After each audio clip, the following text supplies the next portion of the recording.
નમસ્કાર મિત્રો, 32 પૂતળીની વાર્તા અંતર્ગત 32મી પૂતળી ઇન્દ્રાણી કહે છે મડા 25ની વાર્તા. પણ વાર્તા સાંભળતા પહેલા અમારી ચેનલ મલકની લોક કથાને સબસ્ક્રાઇબ કરવાનું ભૂલશો નહીં.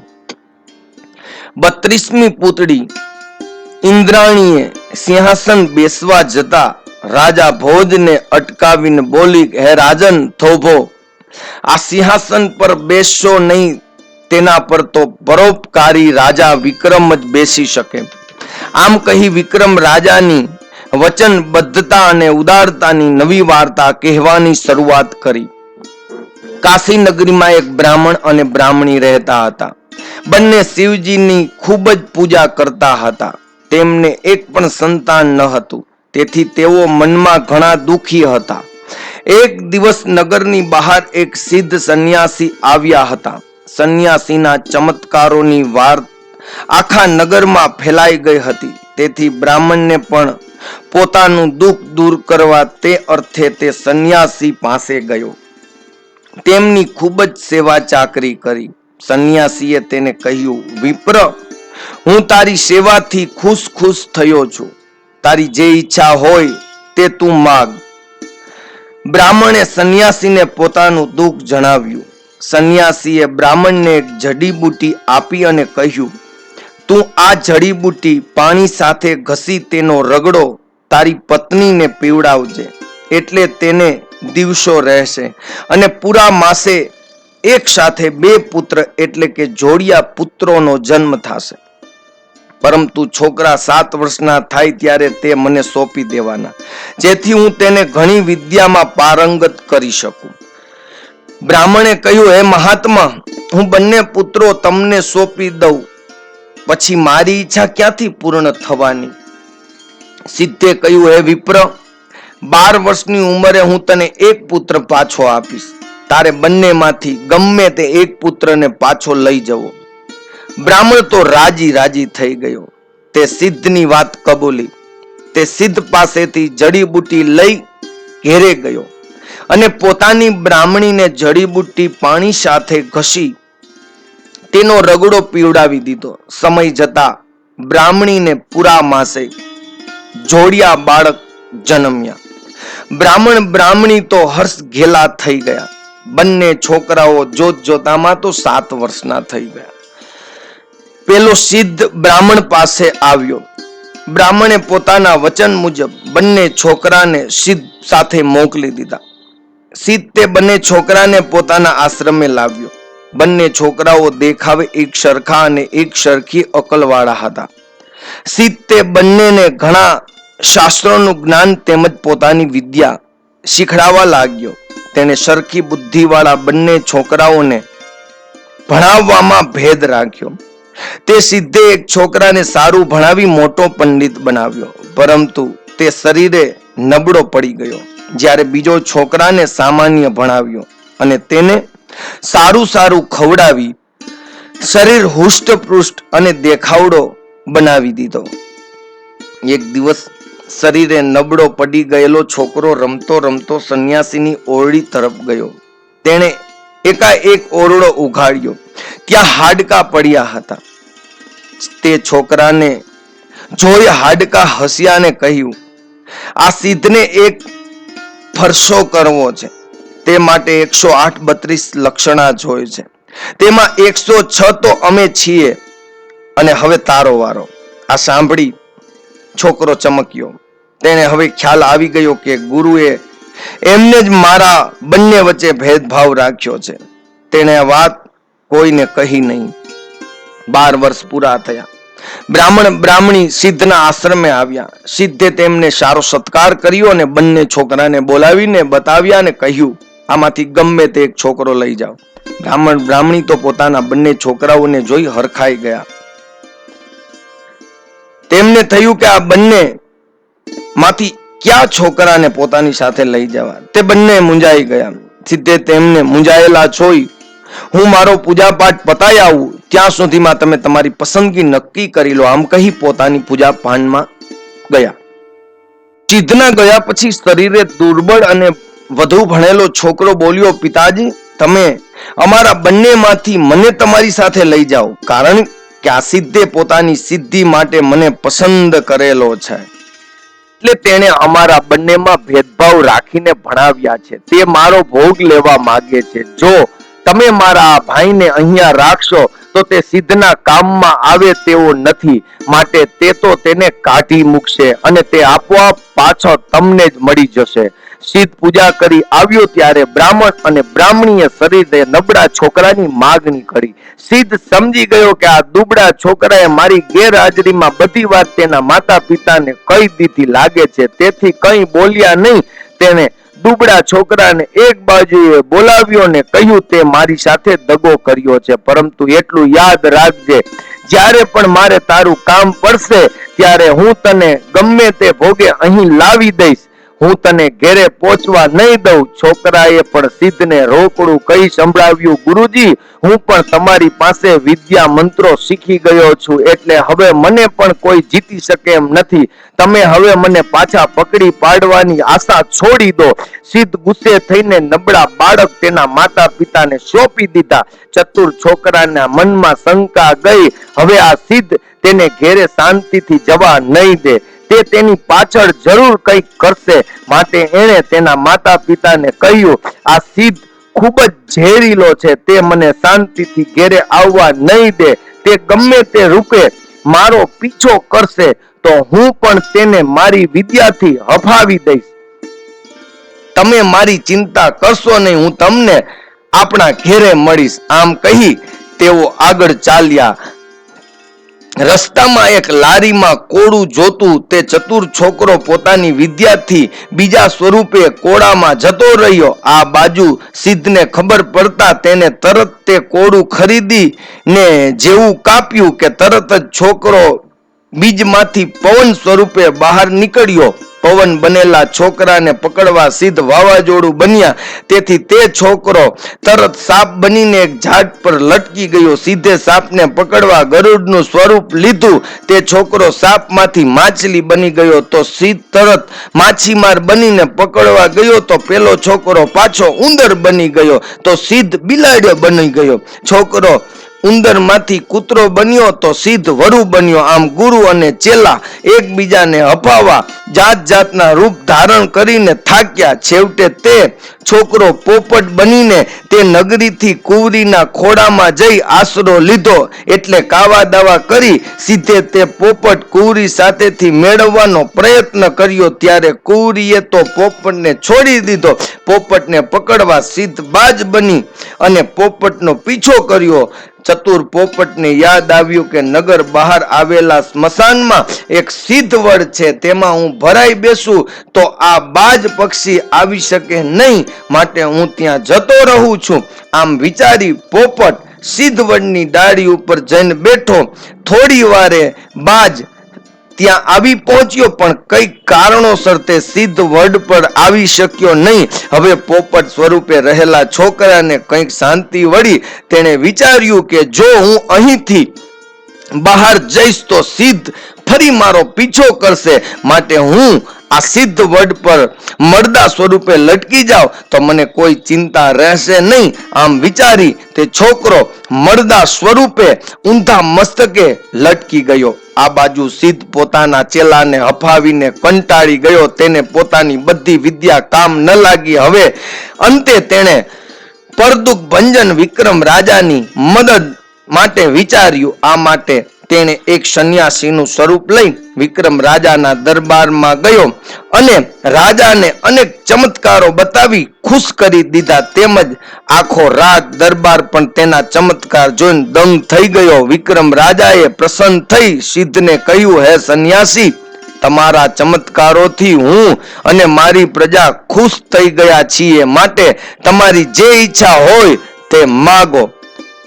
સિદ્ધે તે તક સાપડી લીધી અને કહ્યું, હે રાજન, તમારી કૃપાથી મારે કોઈ વાતની કમી નથી. મારે નગર બહાર આવેલા સ્મશાનમાં સિદ્ધવડ ઉપરથી ઊંધા મસ્તકે લટકતું મળતું જોઈએ છે. આ કાર્ય અઘરું છે. રાજાએ કહ્યું, બસ આટલું જ? આ કાર્ય તો મારા માટે રમત જેવું છે. ઝાડ ઉપરથી મળદું લાવવું તેમાં શું મોટો વાઘ મારવાનો છે. સિદ્ધે કહ્યું, મહારાજ, એ મરદાને જેવું તેવું ન સમજશો. તમે તેને હિંમત કરી ઝાડ ઉપરથી ઉતારશો, પણ રસ્તામાં છટકી પાછું તે ઝાડ ઉપર લટકી જશે. જો તમે તે મરદાને અહીં લાવી આપો તો હું ખરા કહેવાઉં. રાત્રિના સમયે સિદ્ધવડ આગળ જોગણીનો ગરબાની રમઝટ મચાવતી 52 વીરનો વાસ પણ સિદ્ધવડમાં જ હતો. વળી સિદ્ધવડની ચોકી કરવાનું કાર્ય ભૈરવને માથે હતું, તેથી ચોકીમાં માત્ર વિક્રમ રાજા દાખલ થઈ શકે એટલે તેમણે મરદું લાવી આપવાનું વચન આપ્યું.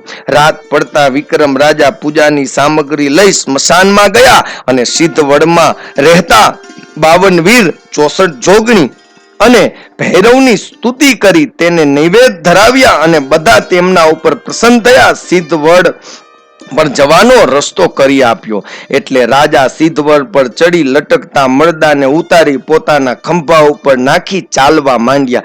ચતુર છોકરો જે પોપટના રૂપમાંથી મનુષ્યના મરદાના રૂપમાં સિદ્ધવડ ઉપર લટકતો હતો, તેણે રસ્તામાં વિક્રમ રાજાને ડરાવવા વિચિત્ર ચિત્કારો કર્યો, પરંતુ વિક્રમ રાજા સહેજ પણ ગભરાયા વગર આગળ ચાલવા ગયા. ત્યાં જ મરદું ઉડીને એકદમ સિદ્ધવડ ઉપર ડાળીએ લટકી ગયું. વિક્રમ રાજા ફરીથી સિદ્ધવડ પર ચડી ને મરદાને ખંભે નાખી નીચે ઉતાર્યું કે મરદું ઉડીને પાછું ઝાડ ઉપર લટકી ગયું. આ રીતે ઘણીવાર બન્યું. સવાર પડવાની તૈયારી થતા વિક્રમ રાજા મરદાને ઝાડ ઉપર જ રહેવા દઈ પોતાના મહેલે પાછા ફર્યા. સવાર થતા રાજ દરબારમાં પેલો સંન્યાસી આવ્યો ને રાજા પાસે મરદાની માગણી કરી. ત્યારે રાજાએ બધી હકીકત કહી.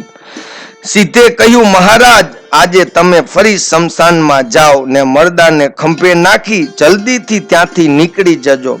તે તમને બીવડાવવા ઘણા પ્રયત્નો કરશે, પણ તમે સહેજ પણ બીતા નહીં, અને તે તમને બોલાવવા ઘણા પ્રયત્ન કરશે, પણ તમે મૂંગા જ રહેજો.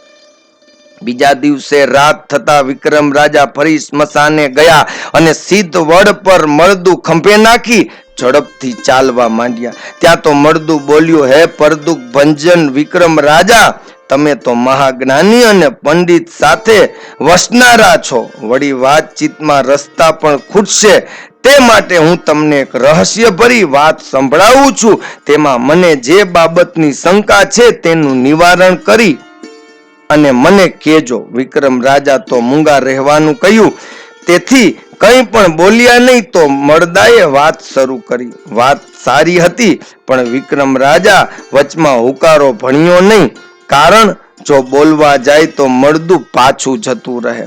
મરદાએ વાર્તા કહેવા માંડી. વિક્રમ રાજા પણ ધ્યાનથી તે વાર્તા સાંભળતા હતા, પણ કશું જ બોલતા નહીં. વાર્તામાં જ્યાં રસ પડતો કે તરત જ મરદું વાર્તા અટકાવી દેતું, તેથી વિક્રમ રાજાથી બોલાઈ જવાતું. વિક્રમ રાજાના બોલવાથી સાથે જ મરદું ઉડી અને સિદ્ધવડ પર લટકી જાય. આમ 24 રાત મરદાએ 24 વાર્તા વિક્રમ રાજાને કહી. દરેક વખતે વિક્રમ રાજાથી બોલી જવાતું, એટલે દરેક રાતે તે ફરી સિદ્ધવડ પર લટકી જતું. 25મી રાતે વિક્રમ રાજા ખંભે મરદું ઉઠાવીને શમશાનમાંથી જઈ રહ્યા હતા, ત્યારે મરદાએ ફરી વાર્તા માંડી. વાર્તામાં રસ પડ્યો એટલે મરદાએ વાર્તા અટકાવી રાજાને પ્રશ્ન કર્યો, પરંતુ વિક્રમ રાજાએ આ વખતે ઉત્તર આપ્યો નહીં. તે તો મૂંગા મોયે આગળ ને આગળ ચાલવા લાગ્યા. આજે રાજા કંઈ પણ બોલ્યા નહીં, એટલે મરદું બોલ્યું, હે પરદુક ભંજન વિક્રમ રાજા, હું તમારી ચતુરાઈ, ધીરજ અને ખંત જોઈ તમારા પર પ્રસન્ન થયો છું. હવે હું તમને એક ચેતવણી આપું છું, તે સાંભળો. ની બહાર એક સિદ્ધ ધૂણી ધખાવીને બેઠો છે. એ સિદ્ધ જ સંન્યાસીના સ્વરૂપમાં તમારા દરબારમાં આવ્યો છે, અને તે તમને અનેક ચમત્કારો બતાવી વચને બાંધી લીધા છે. આ સિદ્ધ દૃષ્ટ માણસ છે. તે રોજ તેની જગ્યાએ બેસીને એક પ્રકારની સિદ્ધિ મેળવવા મંત્ર સાધના કરે છે.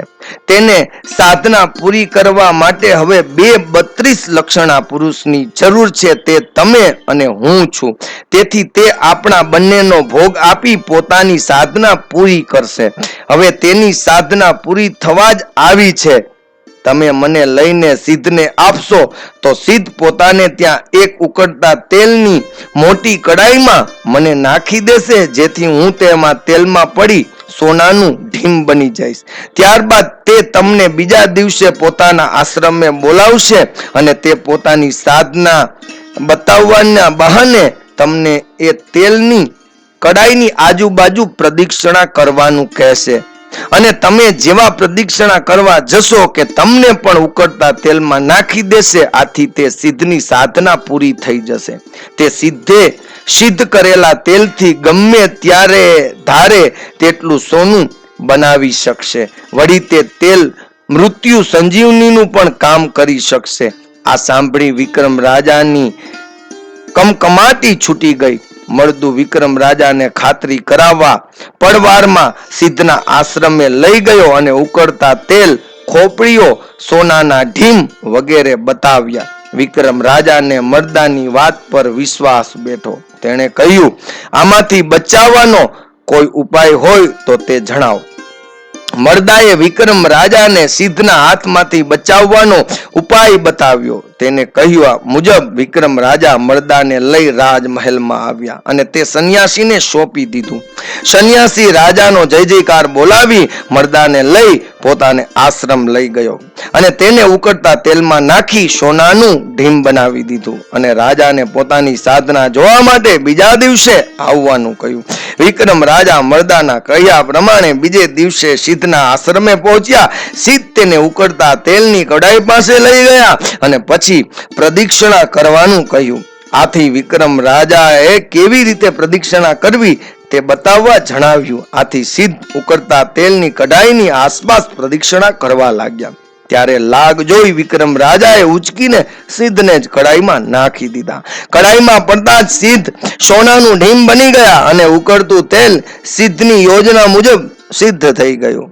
ત્યાર પછી વિક્રમ રાજાએ તે તેલ ત્યાં પડેલા દરેક 32 લક્ષણા પુરુષના હાડકા પર છાંટ્યું. તેને સજીવન કર્યા. પછી સિદ્ધને પણ સજીવન કર્યા. સિદ્ધે વિક્રમ રાજાની માફી માંગી અને કહ્યું કે રાજન, તમે મને આ બધાની હત્યાના પાપમાંથી ઉગાર્યો છે, મને માફ કરો. વિક્રમ રાજા પછી સિદ્ધને કહ્યું, તું તારા હાથે આ મર્દાને સજીવન કર. અને સિદ્ધે મર્દાને સજીવન કર્યા. સિદ્ધે રાજા વિક્રમની માફી માંગી પોતાનું બધું જ સોનું રાજાને સોંપી તે તીર્થધામમાં ચાલતો થયો. મર્દાએ પણ આટલા દિવસ વિક્રમ રાજાને હેરાન કરવા બદલ માફી માંગી અને તે પણ પોતાના રસ્તે ચાલતો થયો. રાજાએ બધું સોનું મહેલમાં ખાડો ખોદી જમીનમાં દાટી દીધું. વિક્રમ રાજાનું અપૂર્વ સાહસ અડગતા જોઈ દેવ દેવીઓ પ્રસન્ન થયા અને અંતરિક્ષમાંથી વિક્રમ રાજાનો જય જયકાર બોલાવ્યો. ઇન્દ્ર રાજાએ વિક્રમ રાજાને કહ્યું કે મહાપ્રતાપી વિક્રમ રાજા, હું તમારા પર પ્રસન્ન થયો છું, તમે કંઈક વરદાન માંગો.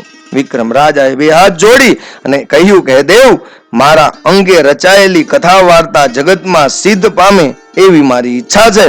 ઇન્દ્ર રાજા બોલ્યા, હે વિક્રમ રાજા, જ્યાં સુધી પૃથ્વીમાં આકાશ, ચંદ્ર, સૂર્ય એટલા વાના રહેશે ત્યાં સુધી સર્વત્ર તમારી નામનાની મહિમા ગવાતો રહેશે અને તમારા વાર્તા કથાઓ વચ્ચાતી રહેશે. વાર્તા પૂરી કરી ઇન્દ્રાણી પુત્રી બોલી, હે ભોજ રાજા, આવા પરોપકારી રાજા તમે થઈ શકો તો સિંહાસન પર બેસી શકો. આમ કહી પૂતળી સર કરતી આકાશમાં ઉડી ગઈ. મિત્રો, આ વાર્તા અહીં પૂરી થઈ. અમારી વાર્તા ગમી હોય તો અમારી ચેનલ મલકની લોક કથાને સબસ્ક્રાઇબ કરવાનું ભૂલશો નહીં. આવજો મિત્રો.